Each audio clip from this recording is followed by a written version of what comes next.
القرآن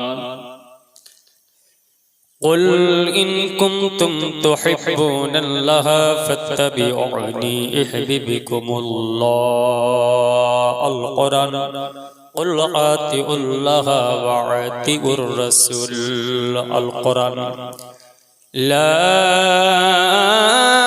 يؤمن أحدكم حتى أكون أحب إليه من والده وولده والناس أجمعين رواه البخاري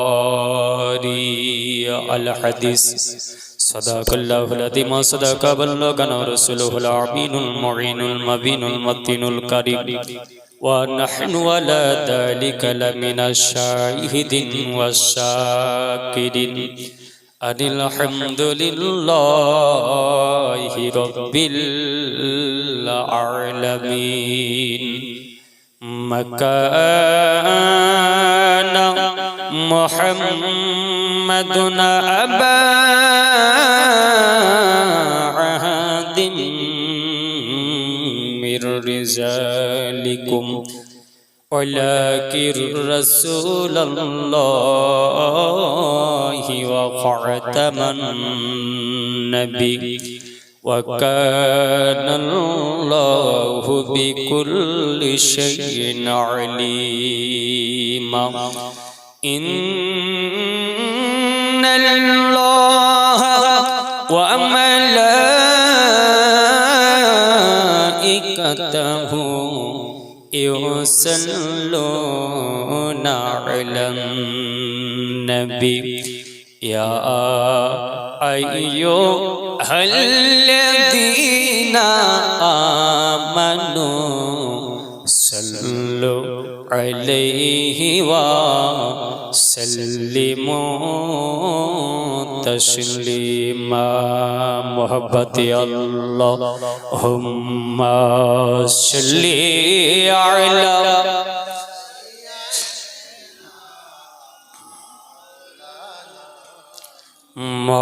محمد صلى على محمد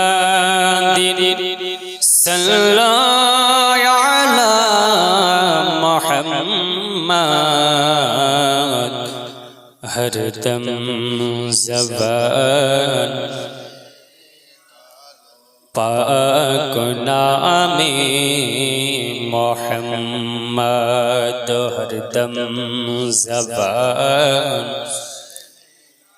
شفیعنا محمد সাল্লাল্লাহু তাআলা আলাইহি ওয়াসাল্লাম সকলে আমার সঙ্গে সঙ্গে একটু পড়েন আলা হযরত জিন্দাবাদ আলা হযরত জিন্দাবাদ এটুকু বলতে পারবেন না একটু জোরে জোরে সকলে মোহাব্বত দিয়ে পড়তে হবে কারণ এটা মাজার উপলক্ষে জলসা তাই না অবশ্যই তাই একটু আমরা সকলে একটু আলা হযরতের শানের ঈমান কাবাতটা পড়ি সকলে বলেন আলা হযরত জিন্দাবাদ আলা হযরত জিন্দাবাদ জিন্দাবাদ জিন্দাবাদ আলা হযরত জিন্দাবাদ জিন্দাবাদ আলা হযরত জিন্দাবাদ আর নূর নবীজির প্রেমের বাগান নূর নবীজির প্রেমের বাগান তোমার দ্বারাই আবাদ আলা হযরত জিন্দাবাদ আলা হযরত জিন্দাবাদ সকলে একটু জোরে জোরে পড়েন আলা হযরত জিন্দাবাদ আলা হযরত জিন্দাবাদ আর বলবো কেমন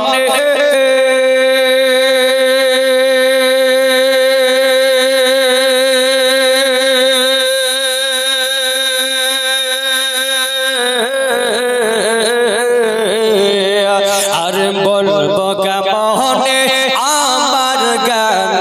তোমার শানো আজমাত খোদার করোনার সাথে গো তুমি আর নবী পাকের রহমত আর দৃষ্টি রেখেছেন তোমার প্রতি দৃষ্টি রেখেছে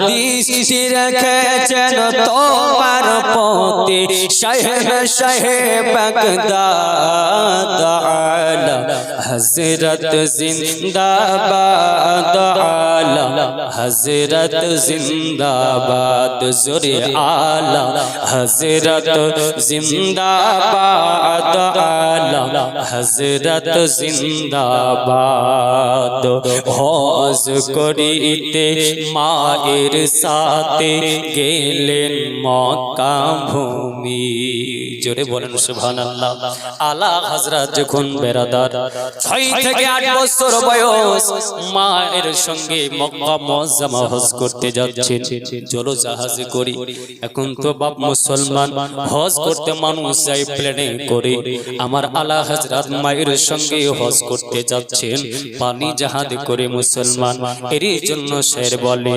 হজ করিতে মায়ের সাথে গেলেন মক্কা ভূমি মাঝ দরিয়ায় ঝড়ের কবলে অগ পড়ল জাহাজ খানি আলা হযরত যখন মায়ের সঙ্গে হজ করতে যাচ্ছেন পানি পথে চলো জাহাজে তো মাঝ পথে যাওয়ার পর সাগরে এ আলা হযরতের আপনার বলা হয়েছে ঝড়ের কবলে আপনার যেন জাহাজখানা এলোমেলো হচ্ছে কখনো হয়তো ডুবলো এইরকম ভাব এর জন্য শায়ের বলছে হজ করিতে মায়ের সাথে গেলেন মক্কা ভূমি মাঝ দরিয়ায় ঝড়ের কবলে পড়ল জাহাজ খানি আর কেঁদে বলে মা জননী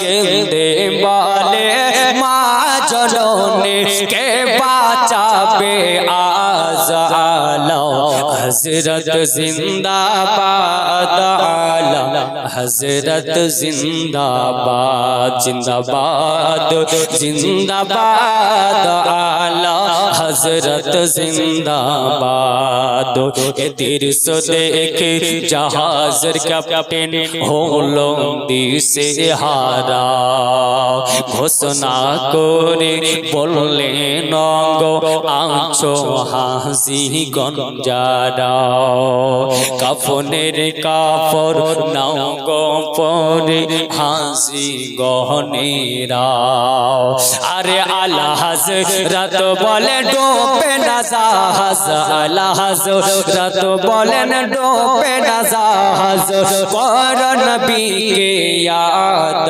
আলা হযরত জিন্দাবাদ আলা হযরত জিন্দাবাদ জিন্দাবাদ জিন্দাবাদ আলা হযরত জিন্দাবাদ আল্লাহুম্মা সাল্লি আলা জোরে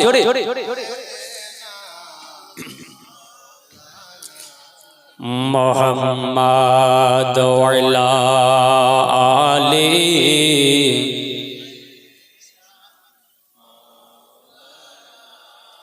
মুহাম্মাদ সাল্লাল্লাহু আলা মুহাম্মাদিন সাল্লাল্লাহু আলা মুহাম্মাদ হরদম জবান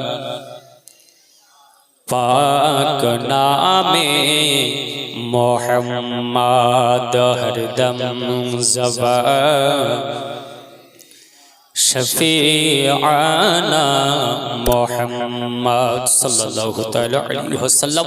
আলহামদুলিল্লাহ, যাবতীয় তারিফ ও প্রশংসা গণকীর্তন গণচর্চা আল্লাহ পাকের জন্য, যে মহান আল্লাহ পাক আজ আমাদেরকে জান্নাতের বাগানে হাজির হওয়া অংশগ্রহণ করার তৌফিক ইনায়াত দান করেছেন।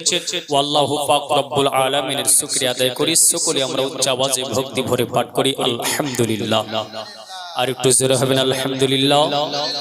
তারপরে পরে আকাই নামদার মাদানী কে তাজদার মা আমিনা লাল মুরদুলাল মক্কার হেলাল ভবিষ্যৎ বক্তা জিন্দা নবী হায়াতুন নবী অদৃশ্যের সুসংবাদদাতা দেনওয়ালা পয়গম্বর আনিসে গরিবিল সাইয়্যিদিল মুরসালিন শাফাআলিল মুজনাবিল রাহমাতাল লিল আলামিন জনাবে নবী মুহাম্মদুর রাসূলুল্লাহ সাল্লাল্লাহু তাআলা আলাইহি ওয়াসাল্লাম। এই নবী মুস্তাফার প্রতি লক্ষাধিক দরুদ ও সালামের ধারা ও পারা অবতীর্ণ হোক, নাজিল হোক। সকলে আমরা উচ্চ আওয়াজে ভক্তি ভরে পাঠ করি আল্লাহুম্মা আমিন। বিরাদার ইসলাম, এতক্ষণ পর্যন্ত আপনাদের ইমাম সাহেব হযরতুল আল্লাহ মাওলানা সিরাজ সাহেবের জবান হতে আলোচনা শ্রবণ করছিলেন ওলি সম্পর্কে, তাই না বাবা? হযরতে বরফির আব্দুল কাদের জিলানী ও গিলানী আলাইহি রহমা রিদওয়ানির ঘটনা শুনছিলেন। এই বরফির আব্দুল কাদের জিলানী ও গিলানী আলাইহি রহমা রিদওয়ান ইনি কে ছিলেন? এনার আব্বা জানের নাম কি গো? একটু জোরে বলেন। হযরতে আবু সালেহ মুসাজ্জকি। মায়ের নাম উম্মুল খায়র ফাতিমা। এই হযরতে আব্দুল কাদের জিলানী আব্বা আবু সালেহ মুসাজ্জকি ইনি জঙ্গলে অনেকটা দিন অনেকটা বছর ধরে ইবাদত করার পর এই আবু সালেহ মুসাজ্জকি ইনি আপনার বাড়ির দিকে রওনা দিচ্ছেন। তো আবু সালেহ মুসাজ্জকি রাহমাতুল্লাহ আলাইহি এই আল্লাহর ওলি, ইনি আপনার দেখছেন যে পিপাসা পেয়েছে, কানে একটা ঝর্ণার আওয়াজ পাওয়া যায়। আবু সালেহ মুসাজ্জকি ও বাবা পানি পান করার জন্য, পিপাসা নিবারণ করার জন্য গেলেন, পানিটাকে পান করবে। আল্লাহ আল্লাহ, হযরতে আবু সালেহ মুসাজ্জকি পানি পান করার জন্য খুঁজতে লাগলেন। কানে পানির আওয়াজ পাওয়া গেল, কোথায় কোথায় পানি পাওয়া যায় খোঁজ করতে লাগলো। অবশেষে হযরতে আবু সালেহ মুসাজ্জকি বাবা ওই যে পানির সন্ধান পেয়ে গেল। আবু সালেহ মুসাজ্জকি রাহমাতুল্লাহ আলাইহি বাবা পানিতে নামার পরে হাতের চুল্লতে করে পানি নিয়েছেন, পানিটা পান করবেন। আল্লাহ আল্লাহ, এখনো সময় আবু সালেহ মুসাজ্জকির নজর পড়ে গেল একটা যেন আপেল, একটা যেন শিব ভেসে আসছে। বেরাদার, ও আপেলটা যেন হযরত আবু সালেহ মুসাজ্জকি ক্ষুধার্তর কারণে ওই আপেলটাকে বাবা পানি থেকে তুললেন। পানি থেকে তোলার পরে হযরতে আবু সালেহ মুসাজ্জকি আপেলটা খাওয়ার জন্য কামড়িয়ে দিল। এ মুসলমান, হযরত আবু সালেহ মুসাজ্জকি বলছেন, আল্লাহ গো, আমি অনেকটা দিন ধরে, আজকে আমি অনেকটা মাস ধরে গো আল্লাহ এই জঙ্গলের মধ্যে আমি আবু সালেহ মুসাজ্জকি ইবাদত করলাম গো আল্লাহ। আজকে জানি না আজকে আপনার এই যে আপেলটা ভেসে যাচ্ছিল, জানি না কার বাগানের আপেল হতে পারে, জানি না কার গাছের আপেল হতে পারে। ও গো আল্লাহ, আজকে তাকে না বলে আমি ভক্ষণ করে নিলাম। আল্লাহ আল্লাহ, আবু সালেহ মুসাজ্জকি বাবা ওই আপেলের গাছের দিকে কোন গাছ থেকে আপেলটা পানিতে পড়লো এই সন্ধানে জানো হযরত আবু সালেহ মুসাজ্জকি বেরিয়ে গেলেন। এ মুসলমান গো, আল্লাহর ওলি কাকে বলেছে একবার ভালো করে শোনো। আমরাও হলে পারি এ মুসলমান গো, যার গাছের ফল হোক না কেন, খোদা যদি লাগে আমরা পেড়ে ভক্ষণ করে নিই, কিন্তু আবু সালেহ মুসাজ্জকি তিনি পারে না গাছতলায় কোড়াই না। আমার আবু সালেহ মুসাজ্জকি ইনি বাবা পানিতে ভেসে যাচ্ছিল নদীতে, নহর দিয়ে। আমার আবু সালেহ মুসাজ্জকি ওরই জন্য ফলটা খেয়েছিল। তবুও বেরাদার আবার তল্লাশি করতে লাগলো, কার গাছের ফল হতে পারে। আবু সালেহ মুসাজ্জকি গো খোঁজ করতে করতে মুআজ্জাজ সামাইন ইকরাম একটা জায়গায় দেখতে পেয়ে গেল একটা আপেলের বাগান। ওই নদীর দিকে আপনার যেন ঝুঁকে আছে, একটা আপেলের গাছ যেন ডালগোলা যেন ঝুঁকে আছে। আবু সালেহ মুসাজ্জকি গো, এ আবু সালেহ মুসাজ্জকি বাবা উনি আপনার টুকটুক করে বাগানের দিকে যেতে লাগলো। দেখি বাগানের মালিক পাওয়া যায় কিনা দেখা যাক আবু সালেহ মুসা জঙ্গি বেরাদর রাহমাতুল্লাহ আলাইহি বাগানের ভিতরে গেল, কিন্তু বাবা গো ওই বাগানের মালিকের সঙ্গে দেখা হলো না। আরো আগে বাড়তে লাগলো, যেতে যেতে যেতে আমার আবু সালেহ মুসা জঙ্গি উনি আপনার জানো বাগানের মালিকের সন্ধান পেয়ে গেল। বাগানের মালিককে ডাক দিয়ে বলেন, বলে হুজুর আজকে আপনার বাগান থেকে জানো, আজকে আপনার বাগানের অমূল গাছটা জানো আজকে পানির দিকে ঝুঁকেছিল, ওই গাছ থেকে একটা আপেল পড়ে নহর দিয়ে নদী দিয়ে ভেসে যাচ্ছিল। ওগো হুজুর আমি আবু সালেহ মুসা জঙ্গি খোদার তোর কারণে আমি আজকে আপনার ওই ফলটা তুলে ভক্ষণ করেছিলাম। মুসলমান গো আব্বাজান ভাই জানেরা ও মা বোনেরা একটু ভালো করে শুনুন, আল্লাহর ওলি কাকে বলেছে গো? আবু সালেহ মুসা জঙ্গির কথা শোনার পরে ওই যে বাবা আবু সালেহ মুসা জঙ্গির জানো শ্বশুর মশাই বলছেন, বলে শোনো আজকে মনে মনে বলে অনেকে আছে আমার বাগানের কত আপেল পেড়ে খেয়ে নাই, অনেকে আছে কত চুরি ডাকাতি করে নাই, কেউ কোনোদিন এসে আমাকে বলল না আপনার গাছের ফল একটা পেড়ে খেয়েছি বলল না। আর এই ছেলেটা তো সাধারণ ছেলে হতে পারে না, আজকে একটা আপেল নদী দিয়ে ভেসে যাচ্ছিল, খাওয়ার পরও আমার কাছে এলো, আসার পরে মুসলমান আব্বাজান ভাই জানেরাও আসার পর আবার আমার কাছে মাপ চাওয়ায় আবু সালেহ মুসা জঙ্গি বললেন, আল্লাহ আল্লাহ আজকে যখন এই ছেলেটা আমার কাছে একটা আপেল খাওয়ার কারণে মাপ চাইতে এসেছি, নিশ্চয়ই ছেলেটা ভালো হবে।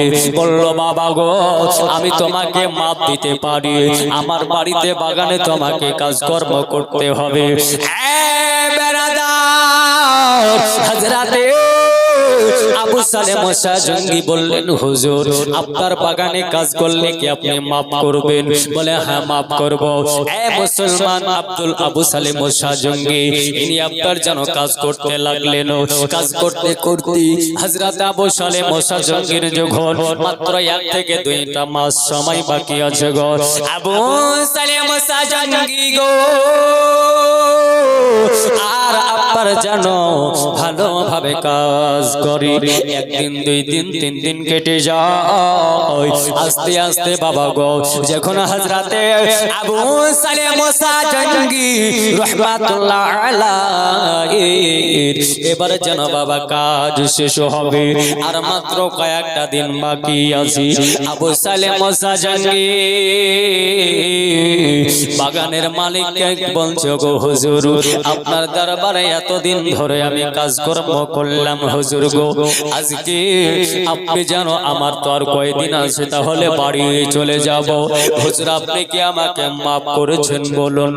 আবু সালেহ মুসা জঙ্গি কে বলেছিলেন, বলে বাবা আমি তোমারে মাফ করতে পারি, আমার একটা শর্ত আছে। আবু সালেহ মুসা জঙ্গি শোনো শোনো আমি তোমারে মাফ করতে পারি গো, তবে আমার একটা শর্ত আছে। বললেন হুজুর গো কি শর্তটা বলুন বলুন?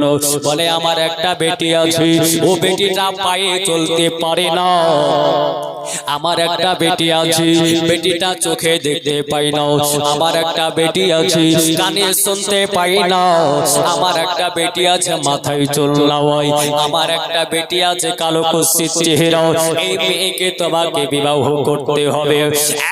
আবু সালেহ মুসা জঙ্গি গো যদি তুমি রাজি থাকো তাহলে আমি মাপ দিতে পারি, নচেত আমি তোমারে যেন মাপ দেব না।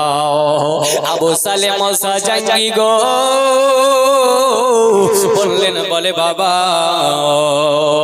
যাও যাও যাও অমুক ঘরে রাখা আছে আমার বেটি, অমুক নম্বর কামরায় আছে দেখে এসো। আবু সালেহ মুসা জঙ্গি গো উনি আপনার যেন 1-2 করে ধাপ ফেলতে ফেলতে ওই ঘরের কাছে এলো বাবা। আসার পরে আবু সালেহ মুসা জঙ্গিকে তো বলেছে মুখে কথা বলতে পারি না, চোখে দেখতে পাই না, কানে শুনতে পাই না। আবু সালে মুসা জঙ্গি বাবা গো ঘরের দরওয়াজাটা যেমন খোলা গো দেখতে পেয়ে গেল একেবারে আল্লাহর বান্দে উম্মুল খায়র ফাতিমা রাদিয়াল্লাহু তাআলা আনহা। উম্মুল খায়র ফাতিমা ঘরের মধ্যে যেন বসে আছে। আল্লাহ আল্লাহ এত সুন্দর তার চেহারা, এত সুন্দর তার নাক নকশা। সঙ্গে সঙ্গে আবু সালে মুসা জঙ্গিকে সালাম দিল। আবু সালে মুসা জঙ্গি সালামের উত্তরটা দিয়ে সঙ্গে সঙ্গে ঘরের দরওয়াজা লাগিয়ে আবার যেন পিছে দৌড়াতে আরম্ভ করলো। জোরে জোরে বলেন সুবহানাল্লাহ। আল্লাহর ওলি কাকে বলে গো? আর আজকে আমাদেরকে যদি বলে মৌলভী সাহেব আমার বেটিটা ঘরে আছে, দেখতে কালো জালতে দেখে আছে, আর যাওয়ার পরে দেখি যে বেটিটা তার ফর্সা, তো আমরা মনে হয় গল্প লাগিয়ে দেবো নাকি? হ্যাঁ কথা বলবেন, গল্প লাগিয়ে দেবো। কিন্তু আমার আবু সালে মুসা জঙ্গি আল্লাহর ওলি কাকে বলে? আবু সালে মুসা জঙ্গি গো উনি আপনার যেন ঘরের দরওয়াজাটাকে লাগিয়ে দিলেন। লাগানোর পর দৌড়াতে লাগলেন। আল্লাহ আল্লাহ আল্লাহ। এবার যেন সামনে উম্মুল খায়র ফাতিমার আব্বা যেন দাঁড়িয়ে গেল। বলছে বলে আবু সালে মুসা জঙ্গি বলো বলো বলো তুমি কেন এমনটা ভাবে দৌড় লাগাও, কেন তুমি পালিয়ে আসছো বলো? বলে হুজুর যেই ঘরের ঠিকানা আপনি দিয়েছিলেন ওই ঘরে যাওয়ার পরে যেই মেয়েটাকে দেখলাম ওটাই আপনার মেয়ে হতে পারে না, ও বেটি আপনার হতে পারে না। বলে কেন কি দেখলে বলো?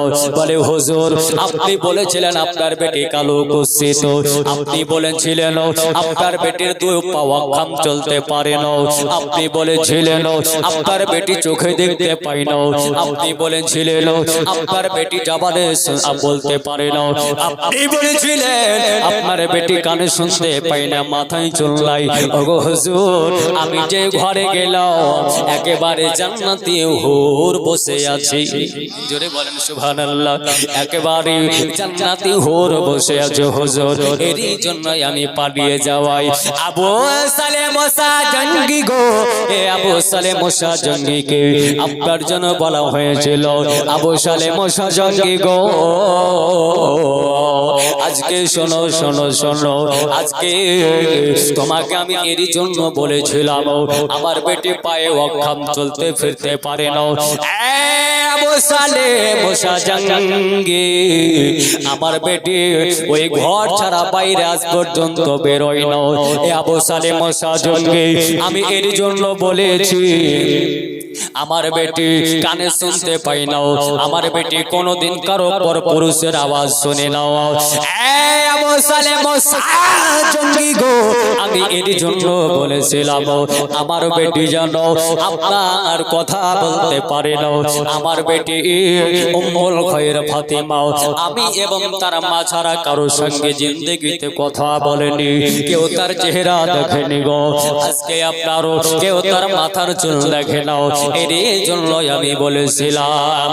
বলে আবু সালে মুসা জঙ্গি গো তুমি অন্য কোন ঘরে যাও নাই। এই আবু সালে মুসা জঙ্গি গো তুমি সঠিক ঘরে ঢুকেছিলে, আর ওটাই আমার বেটি উম্মুল খায়র ফাতিমা। বলে এই মেয়েটার সঙ্গে তোমার বিবাহ দেব। আবু সালে মুসা জঙ্গির সাথে হযরত উম্মুল খায়র ফাতিমার বিবাহ দিলেন। এ মুসলমান আব্বাজান ভাইজানেরা, এ মা বোনেরা গো, আবু সালে মুসা জঙ্গি জানো উম্মুল খায়র ফাতিমাকে বিয়ে করলেন। বিয়ে করে আপনার বাড়ি নিয়ে গেলেন। আল্লাহ আল্লাহ একদিন দুই দিন তিন দিন কেটে যায় মুসলমান গো। বাবা ভাইরা আমার মা বোনেরা গো, আল্লাহ তাআলা আল্লাহ পাক জানো উম্মুল খায়র ফাতিমার গর্ভে একটা যেন বাবা সন্তান দিল।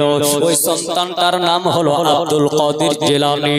এই বেরাদার আব্দুল কাদের জিলানী মায়ের পেটে মায়ের গর্ভে রয়েছে গো। এ মুসলমান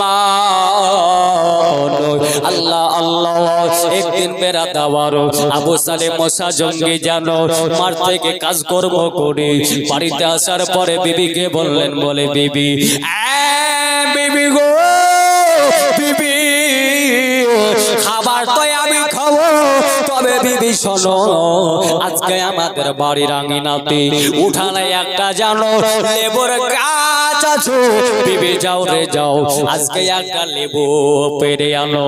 এ মুসলমান আব্বা জান ভাই জানেন, হযরতে উম্মুল খায়র ফাতেমা গর্বে আব্বার আব্দুল কাদের জিলানী, এ মুসলমান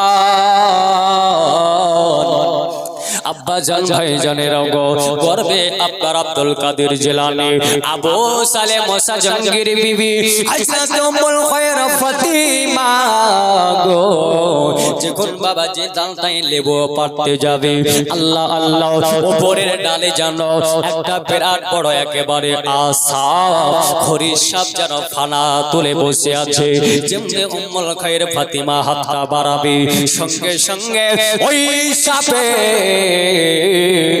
যেন বাবা ছবল মারবে গো। আল্লাহ আল্লাহ আল্লাহ, আমার আব্দুল কাদের জিলানী গো মাতার জাত ওলি কাকে বলে, কাকে ওলি বলে একবার শিখিয়ে নেন, জেনে নেন গো। আমার আব্দুল কাদের জিলানী যেন মায়ের পেটে রয়েছে গো। আব্দুল কাদের জিলানী দেখছেন, আল্লাহ আল্লাহ, আজকে আমার বাবা লেবু পাড়তে গেলে আমার মা হাতে যেন সাপে দংশন করে দেবে। আমি আব্দুল কাদের জিলানী আমার মাকে সাপে দংশন করবে, আমি আব্দুল কাদের জিলানী হওয়ার পরে আজকে আমি কেমন করে সহ্য করব গো। তাই হযরত আব্দুল কাদের জিলানী বাইরে 33টা নারীতে যেন বাবা টান দিয়ে দিলেন, আর জানো আব্দুল কাদের জিলানীর মা উম্মুল খায়র ফাতিমা উনি আপনার যেন ব্যথায় জমিনের উপর বসে পড়লেন, সাপ আপন যেন নেমে চলে গেল। আর কিছুক্ষণ পরে উম্মুল খায়র ফাতিমা লেবু দিলেন আর যেন ভাত খাওয়ালেন। আল্লাহ আল্লাহ সুবহানাল্লাহ। মুসলমান গো আব্বা জান ভাই জানেন, আজকে ওলির পাওয়ার কতটা দেখুন। আজ বর্তমান সময় কিছু শ্রেণীর বক্তা বের হয়েছে, এরা বলে যে ওলি মারা নাকি যাবে না, বলে না বলে না বলে, বিশেষ করে দেখবেন আপনারা বলা হয়েছে একটা বক্তা বের হয়েছে, যে বক্তাটা হলো মুচুরি বেটা, যার নাম ভেড়াদার রাহুল। এ আপনারা বলছে বলে ওলি মানা যাবে না, বাপ্পা হলো সবচেয়ে বড় ওলি, এ কথা বলে থাকে। মুসলমান গো একটা বার বুকে হাত দিয়ে বলুন তো, আমাদের ভারতের সরজমিনে যদি আমার খাজা গরিবে নওয়াজ আজমের সঞ্জারি আলাইহি রাহমা ওয়া রিদওয়ান যদি না আসতো, এই ভারতের সরজমিনে কালিমার প্রচার কে করতো? কে করতো গো? কে করতো? কেউ করতো? করতো না। এ মুসলমান আব্বা জান ভাই জানেন, খাজা মাইনুদ্দিন চিশতি আজমের সঞ্জারি আলাইহি রাহমা রিদওয়ান এলেন, আর আসার পরে কালিমার দাওয়াত দিতে লাগলেন গো। এ মুসলমান গো উঠান, কোরআন কি বলে? কোরআন মাজিদের মধ্যে আল্লাহ পাক আল্লাহ তাআলা বলছেন, আলা ইন্না আউলিয়া আল্লাহি লা খাউফুন আলাইহিম ওয়া লা হুম ইয়াহজানুন। আল্লাহ পাক আল্লাহ তাআলা বলে,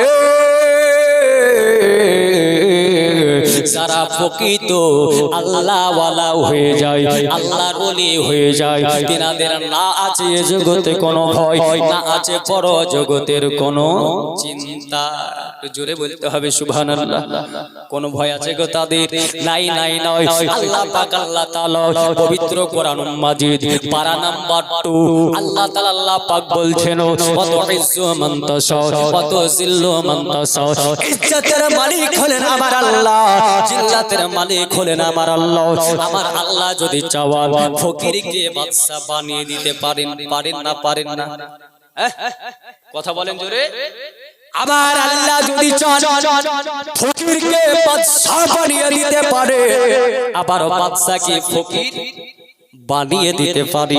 এ মুসলমান গো, এ আব্বা জান ভাই জানেন, আজকে মাদারজাত ওলি কাকে বলা হয়?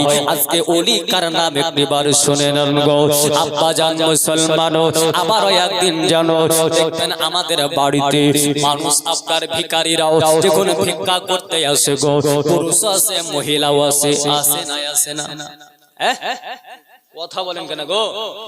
আসে মুসলমান গো, আমার আব্বা জান ভাই জানেরা ও আমার মা বোনেরা, একদিন যেন বাবাও এক লম্পট ফকির যেন হযরত উম্মুল খায়রের বাড়িতে এলো, সালাম দিল। এ বাবা গো, উম্মুল খায়র ফাতিমা বোরখা পরে নিল, বোরখা পরে আমার হযরত উম্মুল খায়র ফাতিমা এ ফকিরকে বাবা কিছু চাল দিতে গেল। ফকিরটা লম্পটা গো, আজকে আপনার জন্য উম্মুল খায়র ফাতিমার এই জায়গাটা দেখে নিল। দেখার পরে জানো এই আব্বার লম্পটের, এই আব্বার বদমাশের মনে খারাপ মন্তব্য ধারণা হয়ে গেল। ওই দিন জানো আমার আব্দুল কাদের জিলানী রাদিয়াল্লাহু তাআলা আনহু মায়ের পেট হতে বাবা যেন একেবারে বাঘ হয়ে বেরিয়ে ও ফকিরকে যেন তাড়াও করলো। জোরে জোরে বলেন সুবহানাল্লাহ।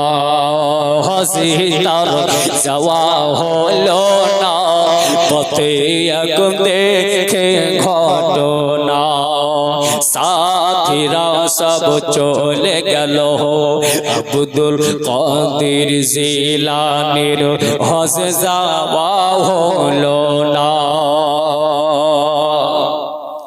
দেখ জিলানী এক রমণী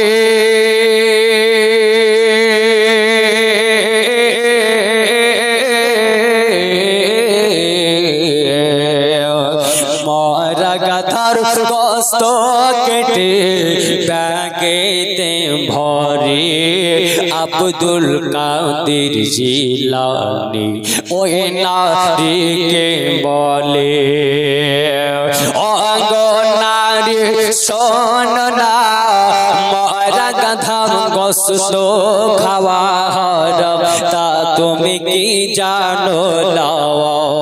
বলে দাও না ফেলে হারাম জিনিস, বলছি শোনো না, দিতে হয় দেব হজের সামান, হজে যাব না, হজে তার যাওয়া হলো না, পথে আগুন দেখে ঘটনা, সাথীরা সব চলে গেল, কেউ ফিরে দেখলো না, আব্দুল কাদের জিলানী ওগো হজে যাওয়া হলো না। আল্লাহুম্মা সাল্লি আলা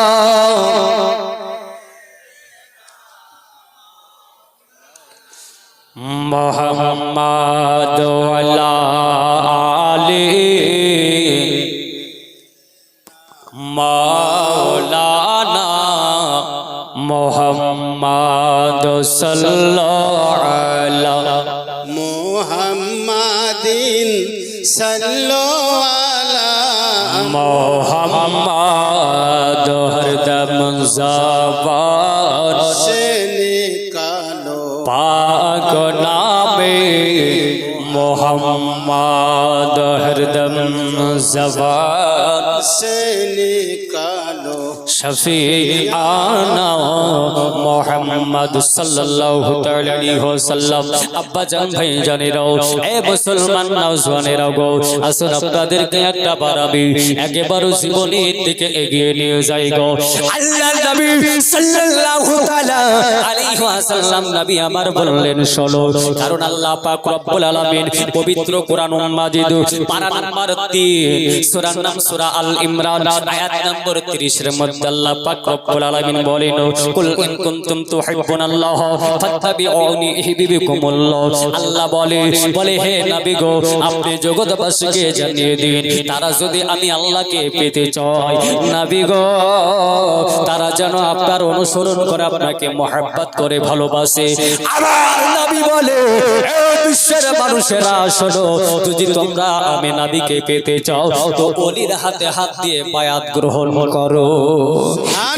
নবী ছাড়া খোদা পাবি না রে দেওয়ানা, আর ওলি ছাড়া নবী পাবি না। আল্লাহ বলে কোরআন পাকে যে জন পেতে চাও আমাকে ধরো গিয়ে নবের দামান খানা রে দেওয়ানা নবে ছাড়া আল্লাহ পাবে না। আরে নবী বলে হাদিস পাকে যে জন পেতে চাও আমাকে ধরো গিয়ে ওলের দামান খানা রে দেওয়ানা নবী ছাড়া আল্লাহ পাবে না। নবী ছাড়া খোদা পাবে না রে দেওয়ানা নবী ছাড়া আল্লাহ পাবে না। এ মুসলমান আব্বাজান ভাইজানেরা সংক্ষেপে সংক্ষেপে ছন্দে ছন্দে গজল তোলা শোনো। এ মুসলমান আব্বাজান ভাইজানেরা আজকে আল্লাহ বললেন কোরআনে পবিত্র কোরআন মাজিদ পারা নাম্বার 3 সূরা আল ইমরান আয়াত নাম্বার 30 ও 31 আল্লাহ বললেন আমাকে পেতে হলে নবীকে ভালোবাসো। আতিউল্লাহ ওয়া আতিউর রাসূল আমি আল্লাহকে পেতে হলে রাসূলের ইত্তেবা করো। রাসূল বললেন আমি নবীকে পেতে হলে ওলির হাতে হাত দিয়ে বায়াত গ্রহণ করো। ওলিকে যদি পেয়ে যাও আমি আর রাসূলকে পাবে, আর আমি রাসূলকে যদি পেয়ে যাও তো আমার আল্লাহকে পাওয়া যাবে। সুবহানাল্লাহ সুবহানাল্লাহ। এ মুসলমান গো আব্বাজান ভাইজানেরা আজকে এই দেখুন বাবা গো ওলিদের জীবনী বাপ আমি শোনাবো, তবে তার পূর্বে একটা বারো আল্লাহ পাক আল্লাহ তাআলা যে জিনিসটা নিয়ে আমাদের সর্বপ্রথমে আল্লাহ তাআলা আল্লাহ পাক রোজে জাযা কিয়ামতের ময়দানে যে জিনিসটার আমাদের সর্বপ্রথম হিসাব নিকাশ নেবে সেটার নাম কি গো? সেটার নাম কি? সেটার নাম হলো সালাত। সেটার নাম নামাজ। নামাজকে সর্বপ্রথম নামাজ কেন্দ্র করে আল্লাহ তাআলা আল্লাহ পাক কিয়ামতের ময়দানে প্রশ্ন করবেন। এ মুসলমান গো বুখারী শরীফের মধ্যে 1 বলা হয়েছে প্রথম খণ্ড 99 নম্বর পৃষ্ঠা 10 নম্বর লাইনের লাস্টের দিকে নবী আমার বলেন মুরু আবা বকরিন ইউসাল্লিয়া বিন্নাস। এই জীবনীটা আমাকে এখানে বলতে বলা হয়েছে গো আব্বাজান ভাইজানেরা আল্লাহ নবী সাল্লাল্লাহু আলাইহি ওয়াসাল্লাম নিজের বিবি হযরতে আম্মা জান আয়েশাকে ডাকলো, বলে বিবি আয়েশা গো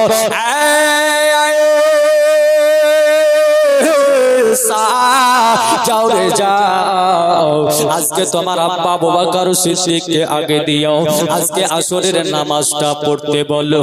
আব্বা জান মুসলমান গো নবী আমার কেন বললেন নবীকে মসজিদে নামাজ পড়তে যাবি না? নবী আমার মসজিদে নববীতে জোহরের নামাজ খানা পড়ে এসে আল্লাহর নবী হাবিবুল্লাহর শরীরটা যেন বড় অসুস্থ হয়ে যান। আল্লাহর নবী ডাক দিয়ে বললেন পুরো আবা বকরিন ইউসাল্লিয়া বিন্নাস, আয়েশা যাও যাও তোমার আব্বা আবু বকরকে আগে দিয়ে নামাজ পড়াতে বললো। আয়েশা সিদ্দিকা দুই চোখ দিয়ে যেন পানি ঝরছে রে বাবা। আল্লাহর নবী সাল্লাল্লাহু আলাইহি ওয়াসাল্লাম তৃতীয়বার বললেন বড় আবা বকরিন ইউসাল্লিয়া বিন্নাস, এ আয়েশা যাও যাও তোমার আব্বাকে আসরের নামাজটা পড়াতে বলো, যাও যাও তোমার আব্বাকে ইমাম হতে বলো। আব্বা জান গো হযরত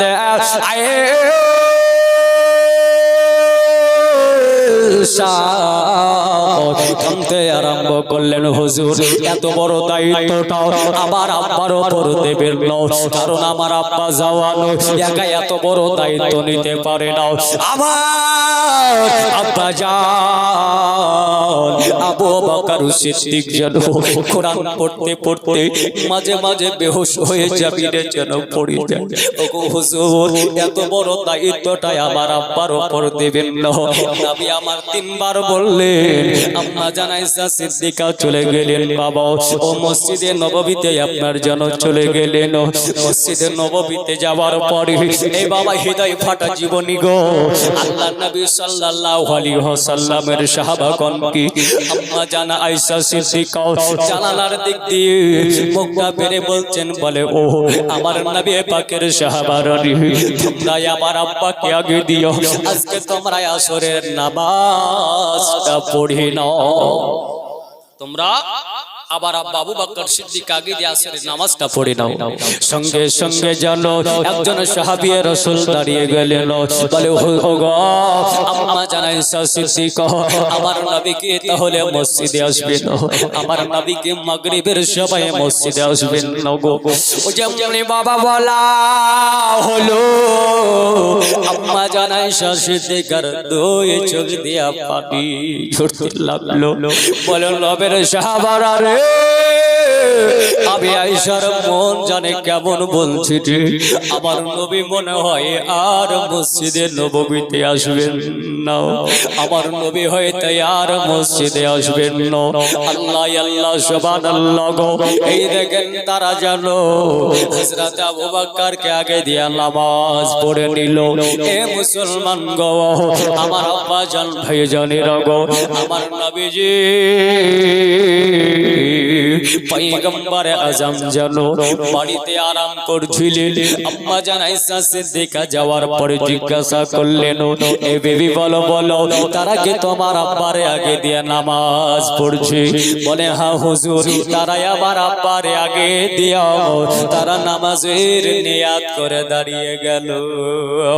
তবে ভাই আপনাদের আর একটা জিনিস বলে যাই, যে কথাটা বলবো সব কোরআন হাদিস থেকে বলবো, একটাও কোরআন হাদিসের বাইরে বলবো না।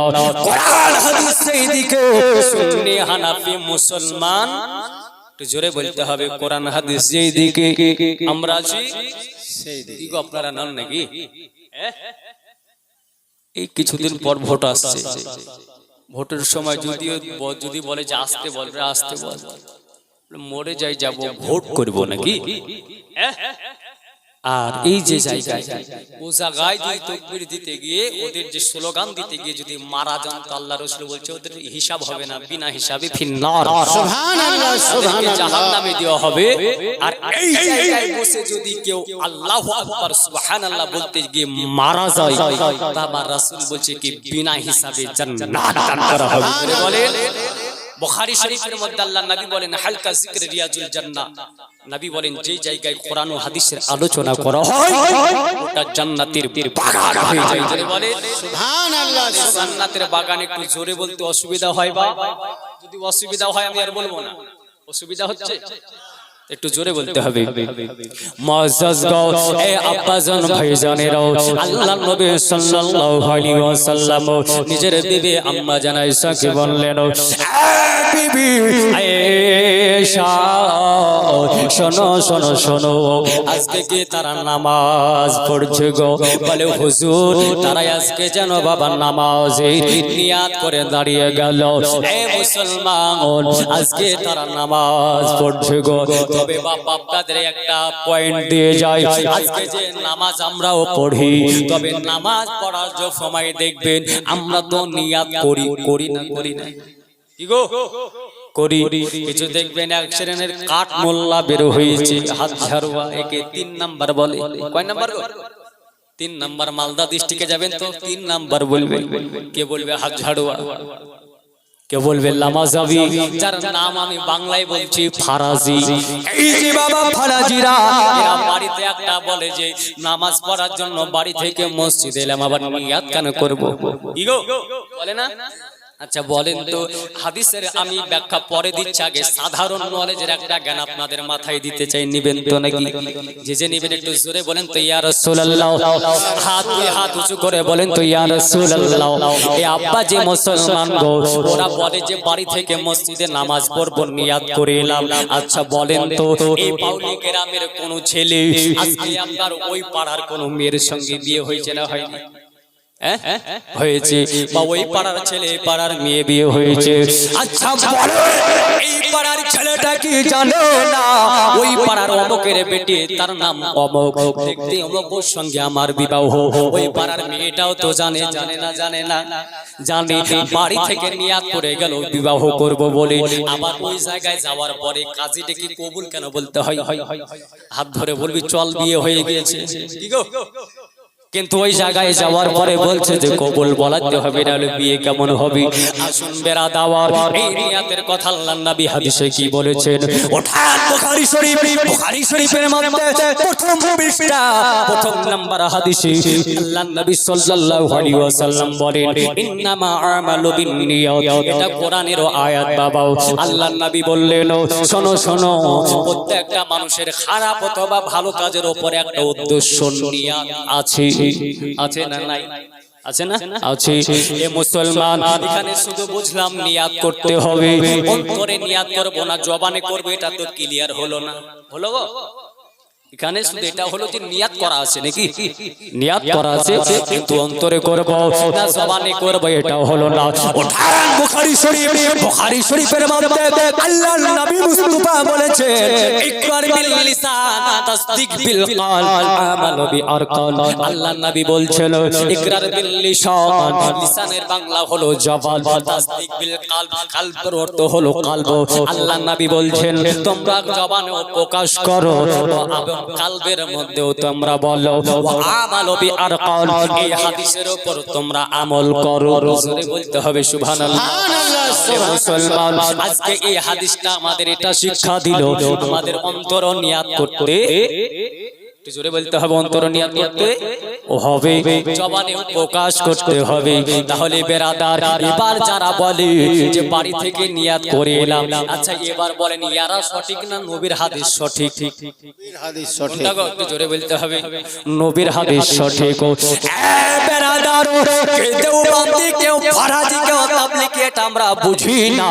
আমরা এটাই বুঝি কোরআন হাদিস যেই দিকে আমরা আছি সেই দিকে যতদিন বাঁচবো ততদিন থাকবো। এই জন্য আমার আলা হযরত আজিমুল বারকাত কানজুল কারামাত ইমাম ইশক মোহাব্বত বলছেন, গোলাম মানে মুস্তাফা জানতে সে नहीं डरते, গোলাম মানে মুস্তাফা জানতে সে नहीं डरते, সরকার যায় या रह जाए कुछ परवाह नहीं कर सकते। একটু জোরে বলেন সুবহানাল্লাহ।